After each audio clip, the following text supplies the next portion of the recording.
এয়া আকাশবাণী গুৱাহাটী পুৱাৰ আঞ্চলিক বাতৰি পঢ়িছোঁ পংকজদান ভট্টাচাৰ্যই। এতিয়াৰ প্ৰধান বাতৰিসমূহ হৈছে বঙাইগাঁৱত ২৪ নৱেম্বৰত মুখ্যমন্ত্ৰী ডঃ হিমন্ত বিশ্ব শৰ্মা মন্ত্ৰীসভাৰ বৈঠক, IIT গুৱাহাটীয়ে চাংচাৰিত নিৰ্মীয়মান সৰ্বভাৰতীয় আয়ুৰ্বিজ্ঞান প্ৰতিষ্ঠানখনৰ নিৰ্মাণ কাৰ্যৰ গুণগত মান পৰীক্ষা কৰিব বুলি কেন্দ্ৰীয় স্বাস্থ্যমন্ত্ৰী ডঃ মনসুখ মন্দাভিয়াৰ প্ৰকাশ, ভাৰতৰ আন্তৰ্জাতিক চলচ্চিত্ৰ মহোৎসৱত ৰাজীৱ প্ৰকাশৰ নিৰ্দেশনাৰ বেদ আৰু আইমী বৰুৱাৰ নিৰ্দেশনাৰ চেমখৰ নামৰ চলচ্চিত্ৰ দুখনৰ প্ৰদৰ্শনেৰে ভাৰতীয় পেনোৰামা শিতান মুকলি, অসমত কভিডৰ পৰা আৰোগ্যৰ হাৰ ৯৮.৫% আৰু ভাৰত আৰু নিউজিলেণ্ডৰ মাজৰ T20 ক্ৰিকেট শৃংখলাৰ অন্তিমখন খেলত নিউজিলেণ্ডক ৭৩ ৰানত পৰাস্ত কৰি ভাৰতৰ ৩-০ ব্যৱধানত শৃংখলা দখল।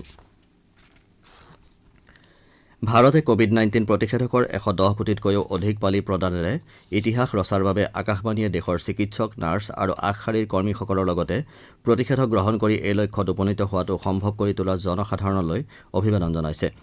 একে সময়তে আমি শ্ৰোতাসকলক কোভিড-19 বিৰোধী যুঁজখন এতিয়াও সমাপ্ত হোৱা নাই বুলি সকীয়াই দিব খুজিছোঁ। সমূহ শ্ৰোতাকে আমি দুয়োপালি প্ৰতিষেধক গ্ৰহণ কৰাৰ লগতে আনকো এই ক্ষেত্ৰত সহায় কৰিবলৈ আহ্বান জনাইছোঁ। ৩টা সহজ কোভিড বিধি মানি নিজক সুৰক্ষিত কৰি ৰাখিবলৈ আমি সকলোকে আহ্বান জনাইছোঁ। মাস্ক পৰিধান কৰক, ২ গজ দূৰত্ব বৰ্তাই ৰাখক আৰু হাত আৰু মুখৰ পৰিষ্কাৰ পৰিচ্ছন্নতাত গুৰুত্ব দিয়ক। কোভিড সংক্ৰান্তীয় যিকোনো তথ্য আৰু পৰামৰ্শৰ বাবে আপোনালোকে ৰাষ্ট্ৰীয় হেল্পলাইন নম্বৰ ০১-২৩৯-৭৮০৪৬ অথবা ১০৭৫ আৰু ৰাজ্যিক হেল্পলাইন নম্বৰ ১০৪ত ফোন কৰিব পাৰিব। এতিয়া শুনক বিতং বাতৰি। বঙাইগাঁৱত ২৪ নৱেম্বৰত মুখ্যমন্ত্ৰী ডঃ হিমন্ত বিশ্ব শৰ্মা মন্ত্ৰীসভাৰ বৈঠক অনুষ্ঠিত হ'ব। মুখ্যমন্ত্ৰী ডঃ শৰ্মাৰ উদ্যোগত কাৰ্যদক্ষতা আৰু উৎপাদনশীলতা বৃদ্ধিৰ প্ৰয়াসেৰে ৰাজ্যত তৃণমূল পৰ্যায়ৰ পৰা সবলীকৰণৰ লক্ষ্য নিৰ্ধাৰণ কৰা হৈছে। সেই অনুসৰি জিলা আৰু মহকুমাসমূহত কেবিনেট মন্ত্ৰীসকলে ক্ষেত্ৰ পৰিদৰ্শন কৰিব। পৰ্যালোচনা কৰিবলগীয়া ক্ষেত্ৰসমূহ হৈছে অংগনৱাড়ী কেন্দ্ৰ, স্বাস্থ্য কেন্দ্ৰ, প্ৰাথমিক বিদ্যালয়, প্ৰতিষেধক প্ৰদান কেন্দ্ৰ আদি। ইয়াৰ লগতে জল জীৱন মিছন, বৃদ্ধ পেঞ্চন আঁচনি, কোভিড সাহায্য আঁচনি আদিকে ধৰি ৰাজ্য চৰকাৰৰ বিভিন্ন আঁচনিসমূহৰ হিতাধিকাৰীসকলৰ সৈতেও কেবিনেট মন্ত্ৰীসকলে মত বিনিময় কৰিব। IIT গুৱাহাটীয়ে চাংচাৰিত নিৰ্মীয়মান অখিল ভাৰতীয় আয়ুৰ্বিজ্ঞান প্ৰতিষ্ঠান এইমছৰ নিৰ্মাণ কাৰ্যৰ গুণগত মান পৰীক্ষা কৰিব। এইমছৰ নিৰ্মাণস্থলী পৰিদৰ্শন কৰি কেন্দ্ৰীয় স্বাস্থ্যমন্ত্ৰী ডঃ মনসুখ মন্দাভিয়াই কালি এই কথা ঘোষণা কৰে। নিৰ্মাণ কাৰ্য পূৰ্ব নিৰ্ধাৰিত সময়সীমাতকৈ পলম হোৱাৰ বাবে অসন্তুষ্টি প্ৰকাশ কৰি কেন্দ্ৰীয় মন্ত্ৰীগৰাকীয়ে ৬ মাহৰ ভিতৰতে এইমছৰ নিৰ্মাণ সম্পূৰ্ণ কৰি তুলিবলৈ নিৰ্মাণকাৰী সংস্থাক নিৰ্দেশ দিয়ে। আনহাতে এইমছ গুৱাহাটীত আনুষংগিক কাম কাজসমূহ সঠিকভাৱে আৰু নিৰ্দিষ্ট সময়ৰ ভিতৰত আগবঢ়াব পৰাকৈ শীঘ্ৰে এগৰাকী IAS বিষয়াক উপ সঞ্চালকৰ দায়িত্ব দিয়াৰ বাবে ৰাজ্য চৰকাৰক তেওঁ পৰামৰ্শ দিয়ে। প্ৰায় ৫৭১ বিঘা ভূমিত দিল্লী এইমছৰ আৰ্হিত এইমছ গুৱাহাটী নিৰ্মাণ কৰিবলৈ লোৱা হৈছে। কেন্দ্ৰীয় শিক্ষা, দক্ষতা বিকাশ আৰু উদ্যমিতা মন্ত্ৰী ধৰ্মেন্দ্ৰ প্ৰধানে কৈছে যে দুৰ্যোগ ব্যৱস্থাপনা, জীৱ বৈচিত্ৰ্য আধাৰিত গৱেষণা, সেউজ শক্তি বিকাশ, জ্ঞান আধাৰিত অৰ্থনীতি সুদৃঢ়কৰণ আৰু শিক্ষাৰ্থীৰ মাজত উদ্যমিতা সৃষ্টিৰ দৰে ক্ষেত্ৰসমূহত IIT গুৱাহাটীয়ে গুৰুত্বপূৰ্ণ ভূমিকা গ্ৰহণ কৰিব লাগিব। কেন্দ্ৰীয় মন্ত্ৰীগৰাকীয়ে কালি IIT গুৱাহাটীত অত্যাধুনিক নেনো প্ৰযুক্তি কেন্দ্ৰ আৰু ভাৰতৰ জ্ঞান প্ৰণালী কেন্দ্ৰ মুকলি কৰি এইদৰে কয়। তেওঁ শিক্ষক আৰু শিক্ষাৰ্থীসকলক উদ্ভাৱনৰ বাবে শিক্ষা প্ৰতিষ্ঠানখনত অনুকূল পৰিৱেশ গঢ়ি তুলিবলৈ আহ্বান জনায়। উত্তৰ পূৰ্বাঞ্চলৰ ৰাজ্যসমূহ সেউজ শক্তি বিকাশৰ কেন্দ্ৰ হৈ উঠিব পাৰে বুলি উল্লেখ কৰি শ্ৰীপ্ৰধানে কয় যে এই ক্ষেত্ৰত IIT গুৱাহাটীয়ে গুৰুত্বপূৰ্ণ ভূমিকা পালন কৰিব লাগিব। তেওঁ আন্তঃৰাষ্ট্ৰীয় আৰু ৰাষ্ট্ৰীয় বিভিন্ন ৰেংকিং পদ্ধতিত স্থান অৰ্জন কৰিবলৈ সমৰ্থ হোৱাৰ বাবে শিক্ষা প্ৰতিষ্ঠানখনক অভিনন্দন জনায়। উত্তৰ পূবৰ সামগ্ৰিক উন্নয়নত IIT গুৱাহাটীয়ে গুৰুত্ব দি আহিছে বুলিও মন্ত্ৰী শ্ৰীপ্ৰধানে উল্লেখ কৰে। মন্ত্ৰীগৰাকীয়ে কালিৰ অনুষ্ঠানতে ৰাষ্ট্ৰীয় শিক্ষানীতি ২০২০ৰ ৰূপায়ণ বিষয়ক এখন গ্ৰন্থ উন্মোচন কৰাৰ লগতে শিক্ষা প্ৰতিষ্ঠানখনৰ শিক্ষাৰ্থীৰ বাবে 2টা আৱাসো মুকলি কৰে। ২৪ নৱেম্বৰত কেন্দ্ৰীয় কেবিনেটে 3খন নতুন কৃষি আইন প্ৰত্যাহাৰৰ সিদ্ধান্তত অনুমোদন জনাব। গুৰু পৰৱৰ দিনা পুৱাই প্ৰধানমন্ত্ৰী নৰেন্দ্ৰ মোদীয়ে 3খন কৃষি আইন প্ৰত্যাহাৰৰ কথা ঘোষণা কৰিছিল। আনহাতে এই কৃষি আইন 3খনৰ বিৰুদ্ধে প্ৰতিবাদ সাব্যস্ত কৰি অহা সংযুক্ত কিষাণ মৰ্চাই ২৭ নৱেম্বৰত এখন বৈঠক আয়োজন কৰি পৰৱৰ্তী কাৰ্যপন্থাৰ বিষয়ে সিদ্ধান্ত ল'ব বুলি প্ৰকাশ কৰিছে। উল্লেখযোগ্য যে প্ৰধানমন্ত্ৰী মোদীয়ে ২৯ নৱেম্বৰৰ পৰা হ'বলগীয়া সংসদৰ শীতকালীন অধিৱেশনত কৃষি আইন 3খন বাতিল কৰিব বুলি জনাইছিল।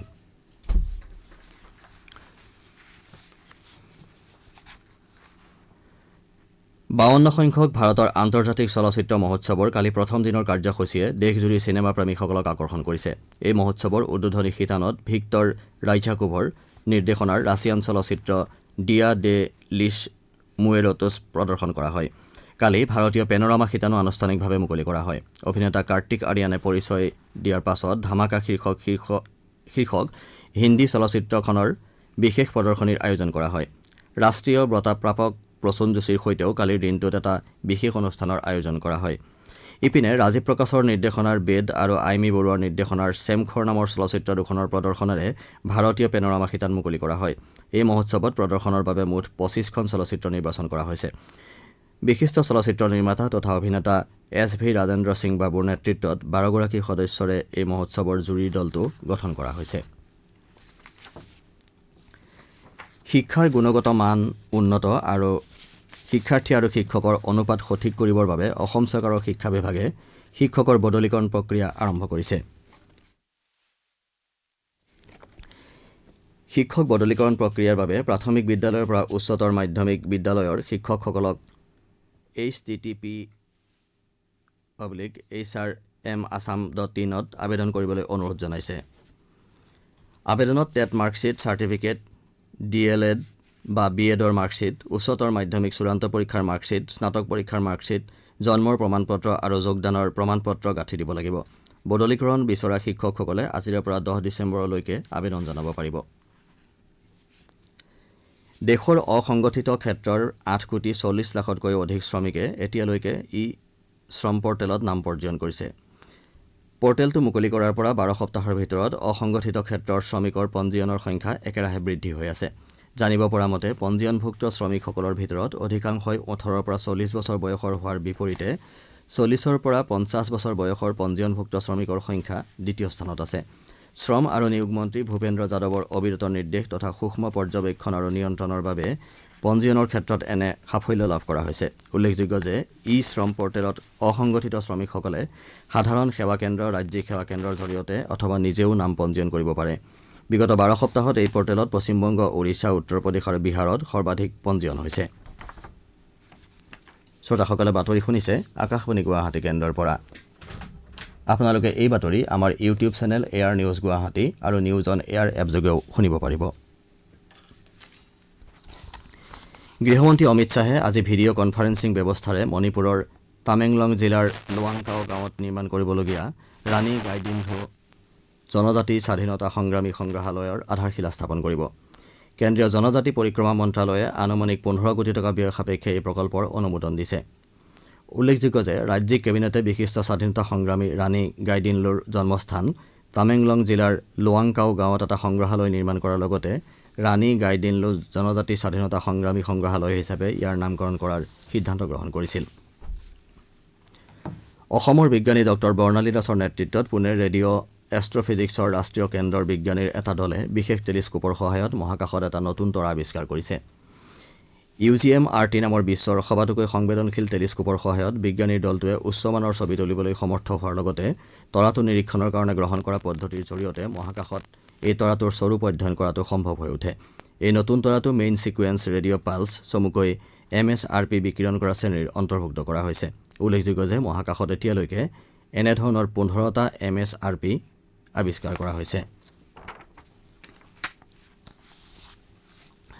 অসমত কোভিডৰ পৰা আৰোগ্যৰ হাৰ 98.53% হৈছে। ৰাজ্যত শেহতীয়াকৈ 24 ঘণ্টাত 220গৰাকী কোভিড ৰোগী সুস্থ হৈ উঠে। ইয়াকে লৈ বৰ্তমানলৈকে সুস্থ হৈ উঠা লোকৰ সংখ্যাই 6,06,000 অতিক্ৰম কৰিছে। ইয়াৰ বিপৰীতে ৰাজ্যত শেহতীয়াকৈ 24 ঘণ্টাত 14,759টা নমুনা পৰীক্ষা কৰা হয় আৰু ইয়াৰে 91 জনৰ শৰীৰত কৰোনা ভাইৰাছৰ সংক্ৰমণ ধৰা পৰে। ইয়াৰে 52 জন কামৰূপ মহানগৰ জিলাৰ। ৰাজ্যত কালি সংক্ৰমণৰ হাৰ আছিল 0.62%। সম্প্ৰতি 1,626 জন চিকিৎসাধীন কোভিড ৰোগী আছে। ৰাজ্যত কালিৰ দিনটোত কোভিডত আক্ৰান্ত হৈ এজন লোকে প্ৰাণ হেৰুৱায়। দেশত বৰ্তমানলৈকে কোভিড প্ৰতিষেধকৰ 116,50 লাখৰো অধিক পালি প্ৰদান কৰা হৈছে। শেহতীয়াকৈ 24 ঘণ্টাত নতুনকৈ 10,000ৰো অধিক লোকৰ দেহত কোভিডৰ সংক্ৰমণ ধৰা পৰাৰ বিপৰীতে 12,000ৰো অধিক লোক সুস্থ হৈ উঠিছে। স্বাস্থ্য মন্ত্ৰালয়ে প্ৰকাশ কৰা তথ্য অনুসৰি দেশত বৰ্তমান কোভিডৰ পৰা আৰোগ্যৰ হাৰ 98.30 হৈছে আৰু এয়া যোৱা বছৰৰ মাৰ্চৰ পৰা সৰ্বাধিক। নতুন দিল্লীত আজি ৩৪ সংখ্যক সৰ্বভাৰতীয় ডাক বিভাগৰ মল্লযুঁজ প্ৰতিযোগিতা আৰম্ভ হ'ব। টকিঅ' অলিম্পিকত ব্ৰঞ্জ মেডেল বিজয়ী খেলুৱৈ বজৰং পুনিয়া আৰু ভাৰতীয় অলিম্পিক দল প্ৰশিক্ষক অনিল মনে অনুষ্ঠানত মুখ্য অতিথি হিচাপে অংশগ্ৰহণ কৰিব। উল্লেখযোগ্য যে দিল্লীকে ধৰি দেশজুৰি ১১টা ডাক বিভাগৰ মণ্ডলে এই প্ৰতিযোগিতাত অংশগ্ৰহণ কৰিব। এই আন্তঃবিভাগীয় প্ৰতিযোগিতাখনত ৰাষ্ট্ৰীয় আৰু ৰাজ্যিক পৰ্যায়ৰ খেলুৱৈকে ধৰি মুঠ ৯৮গৰাকী মল্লযুঁজ খেলুৱৈয়ে অংশগ্ৰহণ কৰিব। ডাক বিভাগৰ মল্লযুঁজ প্ৰতিযোগিতাৰ ইতিহাসত প্ৰথমবাৰৰ বাবে খিতাপ শিতান অন্তৰ্ভুক্ত কৰা হৈছে। ভাৰত আৰু নিউজিলেণ্ডৰ মাজৰ টি-20 ক্ৰিকেট শৃংখলাৰ অন্তিমখন খেলতো নিউজিলেণ্ডক পৰাস্ত কৰি ভাৰতে ৩-০ ব্যৱধানত শৃংখলা দখল কৰে। কালি নিশা কলকাতাৰ ইডেন গাৰ্ডেন্ছত অনুষ্ঠিত খেলখনত ভাৰতে নিউজিলেণ্ডক ৭৩ ৰানত পৰাজিত কৰে। খেলখনত প্ৰথমে বেট ধৰাৰ সিদ্ধান্ত লৈ ভাৰতে নিৰ্ধাৰিত ২০ অভাৰত ৭টা উইকেটৰ বিনিময়ত ১৮৪ ৰান সংগ্ৰহ কৰে। অধিনায়ক ৰোহিত শৰ্মাই সৰ্বাধিক ৫৬ ৰানৰ বৰঙণি আগবঢ়ায়। ৰোহিত শৰ্মা আৰু ঈশান্ত কিষাণ যুটীয়াভাৱে ৬৯ ৰান সংগ্ৰহ কৰে। ইয়াৰ পাছত শ্ৰেয়াছ আয়াৰে ২৫, দীপক চাহাৰে অপৰাজিত ২১, ভেংকটেশ আয়াৰে ২০ আৰু হৰ্ষল পেটেলে ১৮ ৰান কৰি দলৰ স্থিতি সবল কৰে। নিউজিলেণ্ডৰ হৈ মিটলেছ চেণ্টাৰে ৪টা অভাৰত ২৭ ৰান দি ৩টা উইকেট দখল কৰে। প্ৰত্যুত্তৰত নিউজিলেণ্ডে আটাইকেইটা উইকেট হেৰুৱাই ১১১ ৰানহে কৰিবলৈ সমৰ্থ হয়। দুয়োটা দলৰ মাজত বৃহস্পতিবাৰৰ পৰা কানপুৰত দুখনীয়া টেষ্ট শৃংখলা আৰম্ভ হ'ব। এতিয়া শুনক আজি গুৱাহাটীৰ পৰা প্ৰকাশিত দৈনিক বাতৰি কাকতসমূহৰ প্ৰথম পৃষ্ঠাৰ বাতৰিত চমু অৱলোকন আগবঢ়াইছে পৰিস্মিতা দিহিঙীয়াই।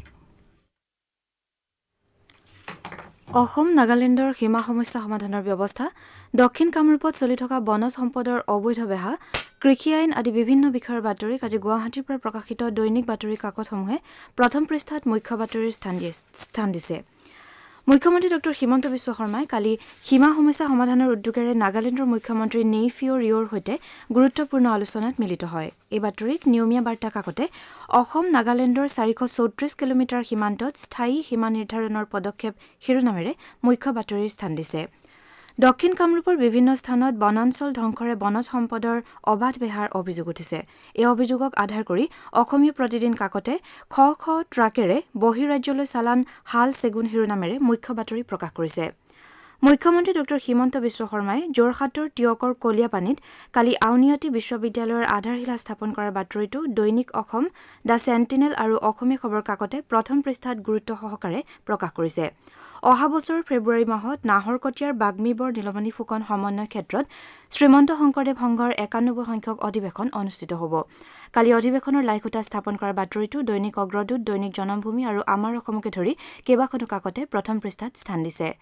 কালিৰে পৰা আৰম্ভ হোৱা গোৱাৰ ৫২ সংখ্যক আন্তঃৰাষ্ট্ৰীয় চলচ্চিত্ৰ মহোৎসৱৰ বেদ চেমখোৰা ছবিৰে ভাৰতীয় পেনোৰামা আৰম্ভ হোৱাৰ বাতৰিটো কেইবাখনো কাকতে প্ৰকাশ কৰিছে। চলচ্চিত্ৰ সমালোচক উৎপল দত্তই এই সম্পৰ্কে সবিশেষ জনাইছে।